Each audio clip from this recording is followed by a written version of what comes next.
Good morning students. आज हम नया टॉपिक स्टार्ट करेंगे, that is maxima and minima. How to find the maxima and minima of a given function.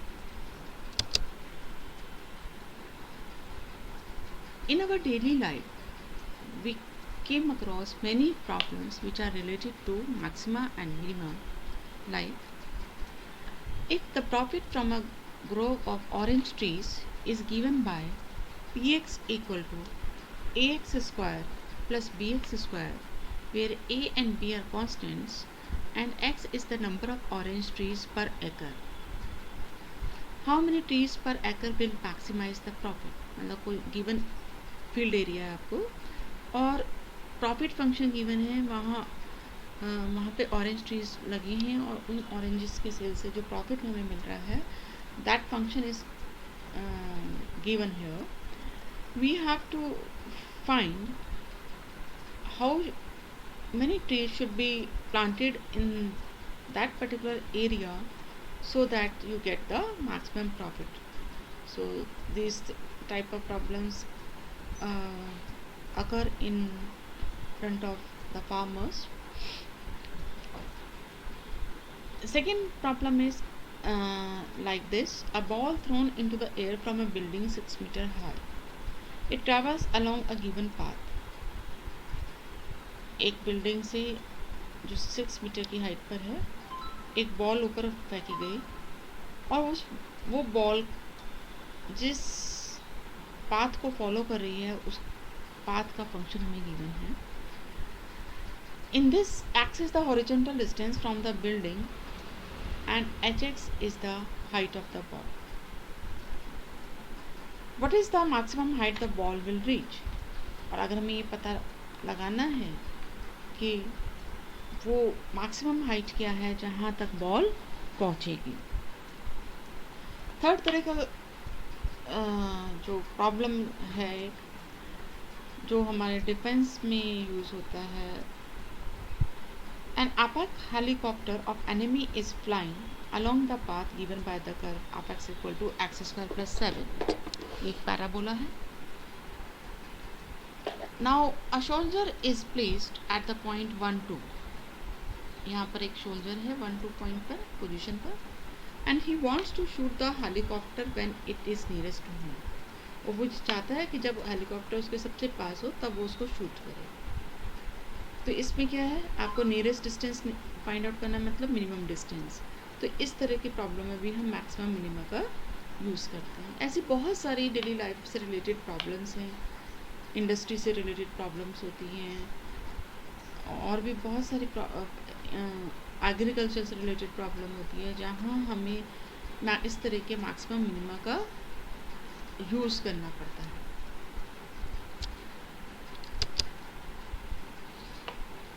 अब इसको हम डिफाइन कैसे करते हैं. Let f is a function defined on an interval I. Then f is said to have a maximum value in I if there exists a point C in I such that fc is greater than fx for all x belonging to I. कहने का मतलब ये है कि अगर f function किसी interval पे defined है जिसे हमने i से डिनोट करा है और उस इंटरवल में एक पॉइंट ऐसा है जहाँ पर कम से कम एक पॉइंट ऐसा है जहाँ फंक्शन की वैल्यू बाकी सब पॉइंट्स पर जो फंक्शन की वैल्यू होगी उससे ग्रेटर हो. Means fc greater than fx for all x belonging to I. एक पॉइंट ऐसा है जहाँ पर फंक्शन की वैल्यू उस इंटरवल के बाकी सब पॉइंट्स पर फंक्शन की वैल्यू से ग्रेटर होगा. वैसे मैक्सिमम मतलब सबसे ज़्यादा. ठीक है, तो हम कहेंगे जैसे आपकी क्लास में suppose I am saying Piyush has got the maximum marks. इसका मतलब क्या हुआ कि पीयूष के मार्क्स बाकी सब बच्चों से, उस क्लास के बाकी सब बच्चों से ग्रेटर हैं, ज़्यादा हैं. So we can represent it mathematically like this. और उस केस में जो भी वैल्यू आएगी fc उसको हम फंक्शन की मैक्सिमम वैल्यू कहेंगे. और सी पॉइंट जहाँ पर उस फंक्शन की मैक्सिमम वैल्यू आ रही है उस पॉइंट को हम कहेंगे पॉइंट ऑफ मैक्सिमम वैल्यू। इसी तरह से for f is said to have minimum value in I if there exists a point C in I such that fc is less than fx for all x belonging to I। मतलब उस interval में अगर एक point C ऐसा है जहाँ पर function की वैल्यू बाकी सब पॉइंट्स पर फंक्शन की वैल्यू से छोटा हो, then we say that the function has minimum value and that value is represented by fc and this point C is called the point of minimum value of f in I। जैसे हमने कहा suppose class में Pankaj has the lowest marks, इसका मतलब पंकज जो है वो minimum point of minima आ गया यहाँ पर हमारे पास। सो अगर किसी फंक्शन की मिनिमा या मैक्सिमम वैल्यू एग्जिस्ट करती है किसी पॉइंट पर सी पे, तो हम कहते हैं कि f is set to have an extreme value. Extreme मतलब या तो मैक्सिमम हो या minimum. Extreme value in I if there exist a point c in I such that f c is either a maximum value और a minimum value of f. उस point पर अगर function की या तो मैक्सिमम हो या मिनिमम हो तो हम कहेंगे कि that point c is the point of extreme value. अब यहाँ हमने कुछ ग्राफ बनाए हैं, ये हमारे पास ग्राफ है। इस ग्राफ में आप देख रहे हैं फंक्शन की इस पॉइंट पर सी पॉइंट पर सबसे ज़्यादा वैल्यू है। फंक्शन के इस पूरे इंटरवल में यहाँ से यहाँ तक के इंटरवल में सब पॉइंट्स पर फंक्शन की वैल्यू इस सी पॉइंट से कम है, इधर भी कम है इधर भी कम है।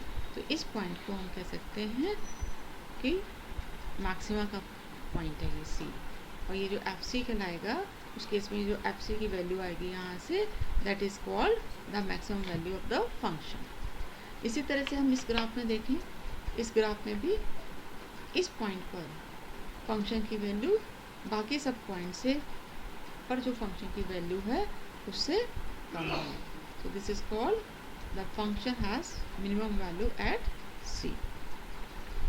इस ग्राफ में भी आप देख सकते हैं यहाँ पर सबसे कम वैल्यू है तो ये पॉइंट मिनिमम वैल्यू हो गई फंक्शन की, और यहाँ पर 4 पॉइंट पर x इक्वल टू 4 पे फंक्शन की सबसे ज़्यादा वैल्यू है बाकी सब पॉइंट से, तो ये मैक्सिमम वैल्यू का पॉइंट आ गया हमारे पास। अब इसे एक क्वेश्चन देख लेते हैं example. Find the maximum and minimum values if any of the function given by f(x) equal to x square x belongs to R। ये एक पैराबोला है f(x) equal to x square, इस टाइप का parabola होगा। इसके maximum minimum value निकालनी अगर वो एग्जिस्ट करती है। इस ग्राफ से हमें ये तो पता चल रहा है और इस वैल्यू से भी पता चल रहा है कि f(x) is always positive for all x belonging to R, क्योंकि ये स्क्वायर है, square function is always positive. अब मिनिमम वैल्यू इस फंक्शन की क्या होगी, ये मिनिमम वैल्यू ये 0 आ रही है, फंक्शन की मिनिमम वैल्यू क्या है 0, और पॉइंट ऑफ मिनिमम वैल्यू कहाँ पर आ रही है 0 पे ही आ रही है 0। सो और अगर हम ग्राफ को देखें तो इसकी मैक्सिमम वैल्यू कहीं नहीं है, क्योंकि यहाँ पे ये x बिलोंग्स टू R है, मतलब आप x को कितना भी बढ़ा सकते हैं और x को बढ़ाते जाएंगे ये ऊपर बढ़ता चला जाएगा, पैराबोला का शेप ये ऊपर चला जाएगा। इसका मतलब यहाँ क्योंकि R की कोई लिमिट नहीं है तो यहाँ f(x) की भी कोई लिमिट नहीं रहेगी मैक्सिमम होने की, तो इसका मतलब इस फंक्शन का मैक्सिमम वैल्यू एग्जिस्ट नहीं करेगी। लेकिन अगर इसी इंटरवल को हम R ना लेके किसी डोमेन और इंटरवल में रेस्ट्रिक्ट कर दें, हम R की जगह क्या करते हैं सपोज -2 to 1 ले लिया, -2 to 1 मतलब इस पॉइंट से इस पॉइंट तक ले लिया, तो -2 पे फंक्शन की वैल्यू ये आ जाएगी और 1 पे फंक्शन की वैल्यू ये आएगी, तो आपका ग्राफ यहाँ से लेकर यहाँ तक रह गया। इसका मतलब फिर फंक्शन की मैक्सिमम वैल्यू एग्जिस्ट करेगी, और किस पॉइंट पे एग्जिस्ट करेगी -2 पॉइंट पे एग्जिस्ट करेगी। So if we restrict the domain to -2 to 1, then we have the maximum value at -2, और -2 पे वैल्यू क्या हो जाएगी -2 का square that is 4। Now find the maximum and minimum value if any of the function f(x) equal to x, x belongs to open interval दे दिया यहाँ, अब f x equal to x है तो ग्राफ इसका ऐसे होगा, लेकिन ज़ीरो पे हम नहीं लेंगे क्योंकि ज़ीरो पे यहाँ पर ये ओपन इंटरवल है, इसका मतलब ज़ीरो पे हम इसे खाली छोड़ेंगे, ज़ीरो इंक्लूड नहीं है। इसी तरह से वन भी इंक्लूड नहीं है तो वन पे भी इसे ब्लैंक सर्कल ड्रॉ करेंगे, इसका मतलब ये दो एंड पॉइंट्स इंक्लूड नहीं है। तो यहाँ पर हम देख रहे हैं कि जो मिनिमम वैल्यू है तो वो ज़ीरो के क्लोज होगी, लेकिन ज़ीरो के क्लोज तो क्योंकि ये ओपन इंटरवल हम कोई डिफाइन ही नहीं कर सकते। Point suppose 0. आपने 001 लिया या 0.0001 भी ले सकते हैं, 0.0001 भी ले सकते हैं, तो आप कितना भी छोटा पॉइंट ले सकते हैं ज़ीरो के क्लोज तो हम, लेकिन उस पॉइंट को पर्टिकुलर पॉइंट को डिफाइन नहीं कर सकते, मतलब एग्जैक्टली नहीं लिख सकते कि कौन सा पॉइंट होगा वो, क्योंकि ये ओपन इंटरवल है। तो यहाँ पर इसलिए हम कहेंगे कि फंक्शन की मिनिमम वैल्यू एग्जिस्ट नहीं करी। इसी तरह से हम मैक्सिमम में देखेंगे, हमें ये तो लग रहा है कि 1 के क्लोज इसकी मैक्सिमम, जहाँ x इक्वल टू 1 के नियर बाय इसकी मैक्सिमम वैल्यू है, लेकिन वो नियर बाय वाला पॉइंट आप डिफाइन नहीं कर सकते, लिख नहीं सकते हैं कि क्या होगा वो नियर बाय 1 के पॉइंट। तो इसलिए हम कहेंगे कि इस फंक्शन की मैक्सिमम वैल्यू भी नहीं होगी। अब है कि every continuous function on a closed interval has maximum and minimum value. ये अगर हमारे पास कंटिन्यूस फंक्शन, जैसे ये भी कंटिन्यूस फंक्शन है पर ये ओपन इंटरवल में है, अगर यही आपका क्लोज्ड इंटरवल होता यहाँ पे 0 और 1 क्लोज्ड इंटरवल, तो हम आराम से बता सकते थे कि 0 पे मिनिमम वैल्यू है और 1 पे मैक्सिमम वैल्यू है। तो every continuous function on closed interval has a maximum and minimum value. अब ये ग्राफ है हमारे पास, हमने ग्राफ ड्रॉ करा है। यहाँ हम देख रहे हैं कि पहले तो ये डिक्रीज़ हो रहा है फंक्शन, फिर इंक्रीज़ हो रहा है, फिर डिक्रीज़ हो रहा है, फिर इंक्रीज़ हो रहा है, फिर डिक्रीज़ हो रहा है। तो इसका मतलब ए और सी पॉइंट के नेबरहुड में फंक्शन की मिनिमम वैल्यू होगी क्योंकि सबसे कम दिख रहा है हमें यहाँ, और बी और डी पॉइंट पर फंक्शन की मैक्सिमम वैल्यू होगी। लेकिन ये सब क्योंकि ग्राफ आगे और भी बढ़ सकता है, ये ऊपर भी जा सकता है इसमें, क्योंकि ये सब जो पॉइंट्स हैं इनको हम कहेंगे ये पॉइंट ऑफ लोकल मिनिमम हो गया, ये पॉइंट ऑफ लोकल मैक्सिमम, क्योंकि ये अपने नेबरहुड में मैक्सिमम है। ज़रूरी नहीं है कि पूरे ग्राफ में इसकी यहाँ पर बी पॉइंट पर मैक्सिमम वैल्यू हो, तो इसलिए ये पॉइंट ऑफ लोकल मैक्सिमम हो जाएगा। Now there are certain definition of local maxima and minimum. If f is a real valued function and c is a point, interior point in the domain of f, then c is called a point of local maxima if there is an h greater than 0 such that fc is greater than fx for all x in this interval.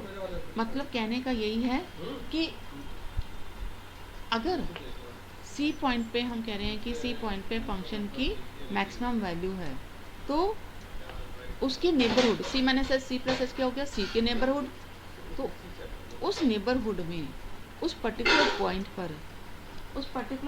पर function की सबसे ज़्यादा value होगी। जैसे अभी हमने पीछे ऊपर देखा कि अगर हम कह रहे हैं कि यहाँ पे फंक्शन की मैक्सिमम वैल्यू है, लोकल मैक्सिमम है, तो ये अपने आसपास अपने नेबरहुड में इस पर फंक्शन की वैल्यू सबसे ज़्यादा होगी बाकी पॉइंट से।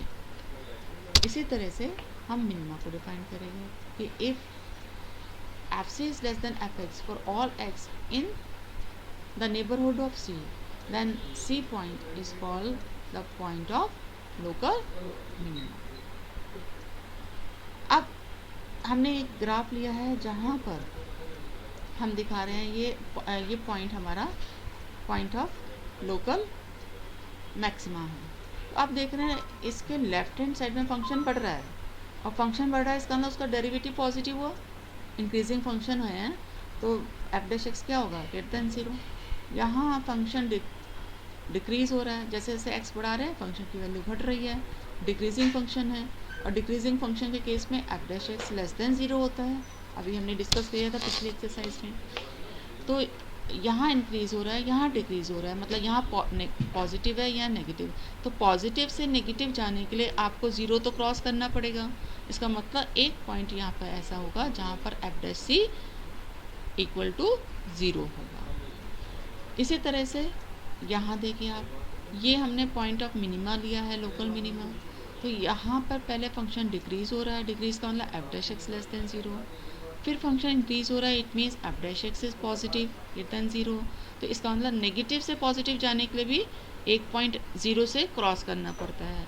तो यहाँ पर एफ डैश सी इस पॉइंट पर आप देख रहे हैं कोई चेंज नहीं है, मतलब तो यहाँ पर हम कह सकते हैं कि f dash c equal to zero. Now we have a theorem.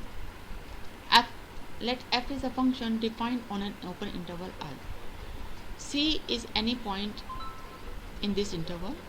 If f has a local maxima or minima at C, then either f dash C is 0 or f is not differentiable. मतलब कहने का ये है कि अगर function का local maxima या minima exist कर रहा है किसी पॉइंट पर, तो उस पॉइंट पे या तो फंक्शन का डेरिवेटिव ज़ीरो होगा, जैसे अभी हमने पिछले ग्राफ में देखा, या उस पॉइंट पे फंक्शन डिफरेंशिएबल ही नहीं होगा। लेकिन इसका कन्वर्स ज़रूरी नहीं है कि अगर किसी पॉइंट पर एफ डैश सी ज़ीरो है तो फंक्शन की वहाँ पर मैक्सिमम या मिनिमम वैल्यू एग्जिस्ट करेगी ही, ऐसा कोई ज़रूरी नहीं है। जैसे कि हमने इस एग्जाम्पल में बताया है, हमने एक फंक्शन लिया है f x equal to x cube. इसका डेरिवेटिव क्या होगा? 3x²। अगर हम इसका derivative x equal to zero पे निकालेंगे तो ज़ीरो आ गया। तो यहाँ पर ज़ीरो पे एफ डैश सी, तो एफ डैश ज़ीरो ज़ीरो है, लेकिन ये ना तो मैक्सिमा का पॉइंट है ना मिनिमा का, क्योंकि इधर फंक्शन इंक्रीज हो रहा है, इधर भी इंक्रीज हो रहा है। जो मैक्सिमा या मिनिमा का पॉइंट होता है तो उसके एक साइड इंक्रीजिंग और दूसरी साइड डिक्रीजिंग होना चाहिए फंक्शन। तो यहाँ पर फंक्शन ये इंक्रीज ही होता जा रहा है। तो this point is neither a point of maxima nor minima, but here F dash is zero. So we cannot say that, we can say that the reverse of this theorem does not is not necessarily true. So such points, they are called point of inflection, that point which is neither a point of maxima or nor a minima. Now we can check the maxima and minima with the help of first derivative test. अभी हमने देखा कि जो maxima का point था यहाँ पर f dash x का साइन पॉजिटिव से नेगेटिव हो रहा है और मिनिमा में नेगेटिव से पॉजिटिव, तो उसी को हमने डिफाइन किया है कि if f dash x changes sign from positive to negative as x increases through that point c, so then we say that C is a point of local maximum. इसी तरह से if f dash x changes sign from negative to positive as x increases through C, then C point is called the point of local minimum. और अगर f dash x का sign change नहीं हो रहा, जैसे अभी हमने इस वाले एग्जांपल में देखा, तो वहाँ पर उस पॉइंट को हम कहेंगे पॉइंट ऑफ इन्फ्लेक्शन। अब इसे एक एग्जांपल से समझ लेते हैं। फर्स्ट डेरिवेटिव टेस्ट से कैसे हम मैक्सिमा और मिनिमा निकालेंगे। तो वैसे तो हम सेकंड डेरिवेटिव टेस्ट का यूज़ करते हैं मैक्सिमा मिनिमा निकालने के लिए, पर कभी कभी सेकंड डेरिवेटिव टेस्ट फेल हो जाता तो हम फर्स्ट डेरिवेटिव टेस्ट का ही यूज़ करते हैं। तो यहाँ पर f dash x find out करेंगे इस फंक्शन का, it is 3x² minus 3। First to find the critical points we put f dash x equal to zero, क्योंकि जो मैक्सिमा या मिनिमा का पॉइंट होगा और वहाँ पर एफ डैश एक्स ज़ीरो होता है, तो इसलिए हमने एफ डैश सी को ज़ीरो निकाला। एफ डैश एक्स को इक्वल टू ज़ीरो करेंगे, then you get X equal to zero और एक्स इक्वल टू 1 और एक्स इक्वल टू -1। अब हम इन तीनों पॉइंट्स पर चेक करेंगे कि इसके लेफ्ट राइट में फंक्शन कैसा है। Sorry, we get only 2 points, x equal to 1 and x equal to -1। तो इन दोनों ही पॉइंट्स पर हम चेक करेंगे कि फंक्शन कैसा है हमारा। तो इसके लेफ्ट और राइट में देखेंगे कि एफ डैश एक्स पॉजिटिव है या नेगेटिव। इस x इक्वल टू 1 के लेफ्ट में देखिए, 1 के लेफ्ट में कोई पॉइंट लिया, सपोज आपने 0.9 लिया। 0.9 यहाँ रखेंगे तो ये तो नेगेटिव आएगा, ये पॉजिटिव, मतलब एफ डैश एक्स नेगेटिव आ रहा है।